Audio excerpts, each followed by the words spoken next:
Right. Hello. So this is an art and design student at a different college. This is Raven. Raven, this is the camera. So today, with me doing graffiti for my project, I thought, what better to do than get some actual advice from a graffiti artist student, i.e. being Raven. Raven, speak loud so it picks up the audio, if you don't mind. I'll try. So basically, my first question is, I have 5 questions for you. 5 whole questions is, what is your opinion on my idea as an art student? And your idea is? Completely forgot about that. So basically, my idea is I'm mashing up graffiti with like perspective vision using pathetic fallacy and an animation, if that makes sense. Mainly for the sake of your understanding, I'd say I'm using graffiti. Okay. Graffiti is a very niche style, even though it is gradually getting more popular. It's very niche, and obviously being more of a technical designer, it's even more niche. But I do like the idea. Yeah, what do you mean by niche, by the way? So it's like it's not as common. Yeah, So it's like obviously graffiti is very low. Obviously, there's a lot of fashion that's obviously an art style and all like fine art and things, tattooing. Yeah. But then graffiti, it's lesser known, even though there are very famous graffiti artists such as Banksy. Yeah. But yeah, with it being even technical, that makes it even more niche, which is good because it's something newer. I also want to ask, do you think, as an art and design student, do you think graffiti is something that's overlooked a lot within the art industry? In a sense, yeah, because as I said, graffiti is very lesser known, but that's because more of how political it is. Because obviously a lot of graffiti artists do it against politicians, and obviously a lot of graffiti art has meaning, but obviously at the same time it is technically a criminal offence if it's done in public spaces. Yeah, that's very true, yeah. And do you think, as an art and design student, or someone who does art and like has dealt with loads of different art, what would be your top pointers for me when dealing with graffiti as a sense of not doing art, as in wanting to mix it with games and reality, virtual reality, if that makes sense? I would definitely say try and actually create some graffiti, like get some boards, like make real graffiti, which then you can edit in like software. Yeah.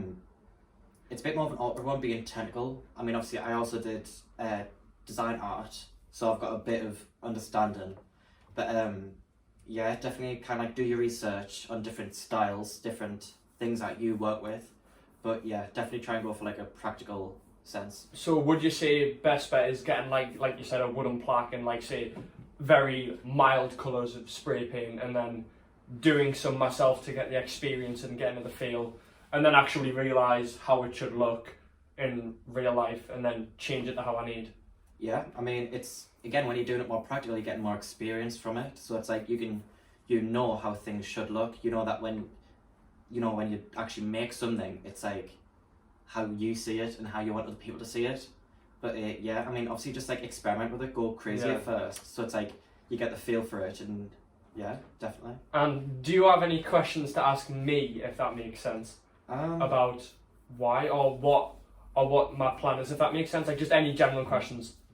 I mean, what are you expecting to have as a finished product? So what I'm wanting is to have a perspective using pathetic fallacy of just say, I want spray paint in the background in an urban back alley, which I haven't made the decision of yet, with a cliche modern day anime skater girl, with the animation being it raining every time. So that's when like the animation is it rains consistently, but it comes off and on, which makes us want to think, could colorways put more of an effect on the pathetic fallacy, if you know what I mean? Yeah. What style is that anime going to be? What do you mean by anime? So obviously you're saying you're going to have an anime girl. Is she going to be... It's going to be like... It's not going to be like a graffiti girl. It's going to be like... That's going to be a drawing itself. And then to make it look better, in my opinion, was to add some graffiti. But then I can't just put something spontaneous in graffiti. I've had to do my research into looking into graffiti properly, if that makes sense. And like what goes around graffiti and took pictures, if you know what I mean, if that makes sense. Well. Yeah, and what looks like that has been created, not just photoshopped into each other, if that makes sense. So is your plan to do it as layers? So like you've got the graffiti background and then you're going to do the girls separately? Well, that's what I'm hoping that I want to do. But I still want to manipulate the image to look a part of each other, and then obviously the animation is something I'll be creating completely and separately.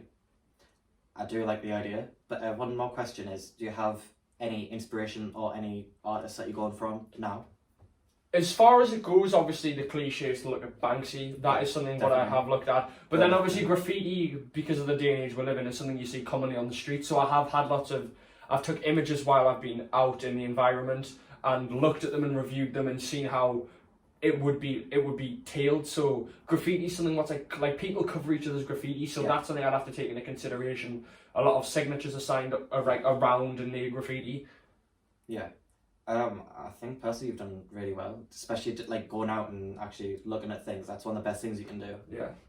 Right. Thank you. You're welcome. Right. That was That the is best I thought. that is mine and Raven's interview. Thank you.